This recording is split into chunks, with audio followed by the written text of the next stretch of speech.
Polly is a lonely person who often feels down and spends most of her time in her apartment. She's cut herself off from everyone and never picks up their calls. Lately, she has been thinking about returning to school and is preparing for her interview. One evening, while she's alone, the doorbell rings. She opens the door to find an old woman she doesn't recognize. The woman looks completely lost and keeps rambling on. Polly tries to find out more about her, but then the woman starts breathing heavily. Feeling scared, Polly invites her inside. She goes to get some water for herself. However, the woman seems to be hiding something dark. As there's an open wound on her hands, Polly hands her a glass of water and asks if she can call someone for her. The woman replies that she doesn't have a phone and can't remember any numbers. Then she asks Polly if she's married and has kids, to which Polly says no. She explains that the house belongs to her sister, who lives there with her family and has a 5-year-old daughter named Ally. After a brief pause, the woman says she should get started, leaving Polly feeling uneasy. The woman pulls out a box from her bag, opens it, and takes out an hourglass. She ominously tells Polly that she is going to die. Polly is at a loss for what to do,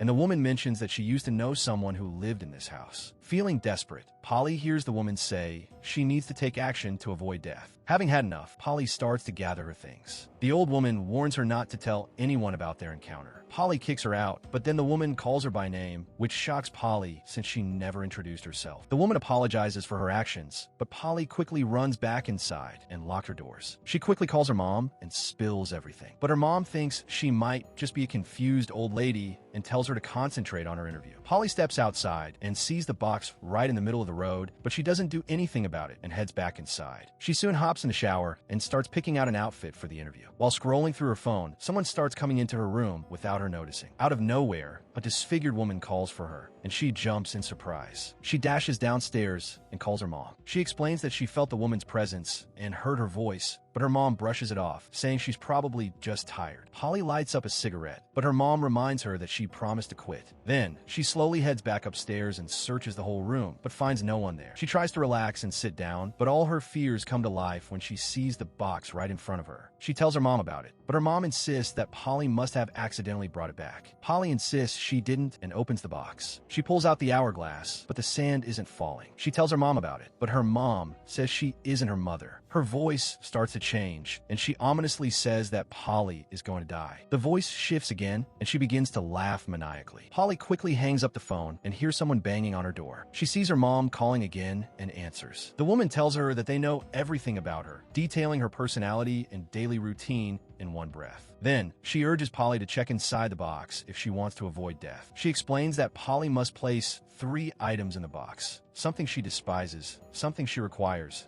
and something she cherishes. If she lies, they'll find out. The call cuts off, leaving Polly confused. She sits there for a while, unsure of what to do. Eventually, she decides to put a pack of cigarettes, which she hates, into the box and shuts it. After waiting a bit, she opens the box again, only to see the cigarettes still there. The hourglass begins to run, and suddenly she feels like she can't breathe. She collapses to the floor, coughing, and a key unexpectedly comes out of her mouth. She quickly rushes over to her neighbor and asks to borrow her phone to call the police. The neighbor lets her in, but says she'll hand over the phone after finishing her conversation with her husband. Polly starts to feel anxious, but the woman stands her ground. Out of nowhere, she mentions that the police have called and begins talking to them, leaving Polly confused. Then, she pulls out a knife and stabs herself, shocking Polly. She claims that they are everywhere, making it pointless to escape. After that, she fatally stabs herself. Polly reaches out to her, but it's too late. She notices a "don't you dare" carved into her skin. Polly rushes back home and sees the hourglass running low on sand. She slams it, but it doesn't help, and it starts moving on its own. Suddenly, loud music blares, and she gets a call from her dad. She answers, fully aware that it's not really him. He accuses her of lying, saying it's not something she despises. She needs to confess before time runs out. He reminds her of when she was little and afraid of a monster under her bed, and how he always reassured her that there was nothing there. But he reveals that the monsters were always lurking beneath. He insists that she knows exactly what she truly hates, and that she's been hiding it since the day he passed away. Soon, she heads upstairs and uses a key to unlock a locker. She starts sifting through some old photos of her dad. Unbeknownst to her, someone approaches from behind and the door slams shut. She discovers pictures of him during his illness, wearing a cross. She takes out the cross, and the lights begin to flicker. She tries to escape, but finds herself trapped in the closet. Suddenly, a hand grabs her, but when she turns around, it disappears. She starts rummaging through the closet, but her father suddenly lunges at her, attempting to pull her inside, but vanishes after some time. She looks, but he has vanished. She mentions that the cross bothers her the most since they prayed to it daily, yet her dad still passed away. She places it in the box and shuts it tight. After a while, she opens it again, only to find the cross missing. Out of nowhere, her own voice starts echoing, hurling insults at her. She notices her reflection moving independently. The reflection begins to pound on the glass, shattering it. Terrifying visions of herself start to flood her mind. Just then, her sister calls, panicking, saying that she reached out to her, warning that something bad is about to happen to Ally.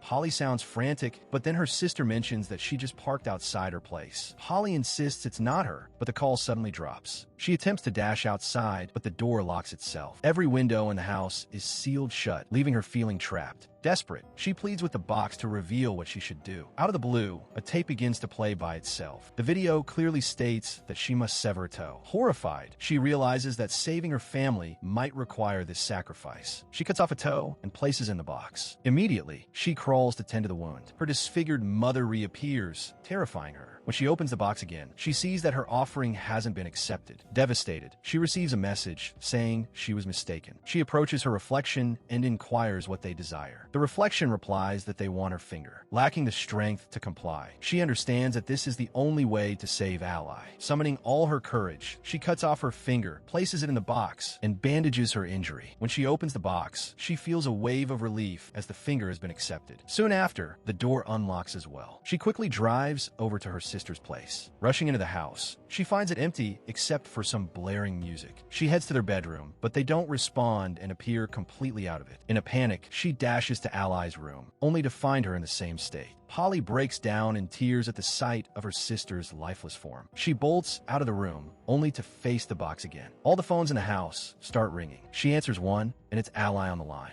Ally reveals that she's responsible for the deaths because she didn't complete all her tasks. Then she asks Polly what she loves the most, and the answer is Ally. Polly slowly makes her way to her room with a knife in her hand. The voice keeps taunting her to sever a limb. Instead, she opts to cut off some of her hair. She places the hair inside the box and shuts it. When she opens it again, it's empty. Suddenly, Lainey comes down the stairs, leaving Polly in shock. She rushes upstairs to check on Ally and breathes a sigh of relief when she finds her safe. But soon, Ally begins to change. She starts haunting Polly and ultimately attacks her. Polly jolts awake from her nightmare, finding herself back in her house. She screams that they betrayed her, despite everything she had done for them. She pleads for them to tell her what they want, but there's silence. In desperation, she starts pouring her blood into the box, but suddenly a hand grabs her and tries to pull her in. She breaks free, and then a thought strikes her. She recalls that the old woman had given her the box, as it was what she needed, and now Polly must do the same. In the dead of night, she wanders the neighborhood, knocking on doors, but no one answers. Finally, a young girl hears her and opens the door. Polly explains that her sister lives next door and she needed to drop something off, but they're not home. She asks the girl if she can leave it with her, but the girl declines. Polly pleads, and eventually, the girl lets her inside. She feels bad for showing up so late at night. However, the girl is thrown off by her strange actions and decides to leave. Soon, she realizes that she has to get rid of the girl's cat. She pulls out the box and starts the hourglass. When the girl returns, she offers some tea. Polly calls her by his name, Tara.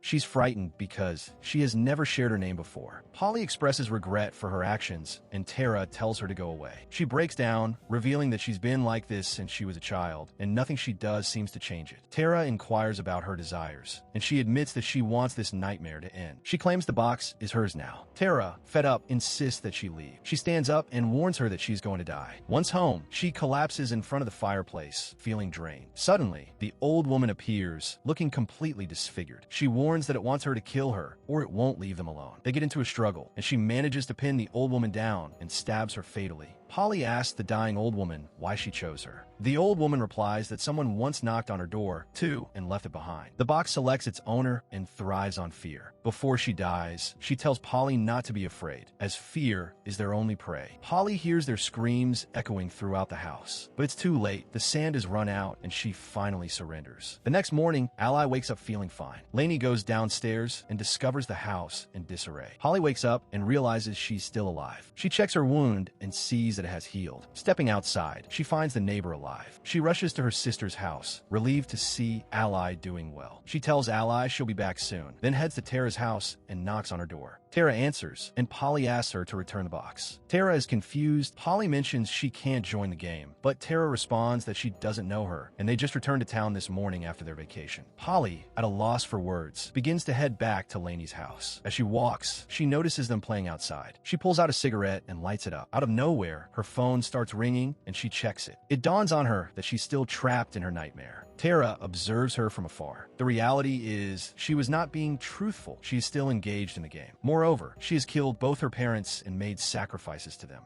So, that was the recap for the 2025 movie Vicious. For more recaps like this, stay subscribed to the channel, and if you have liked this video, you may also like this.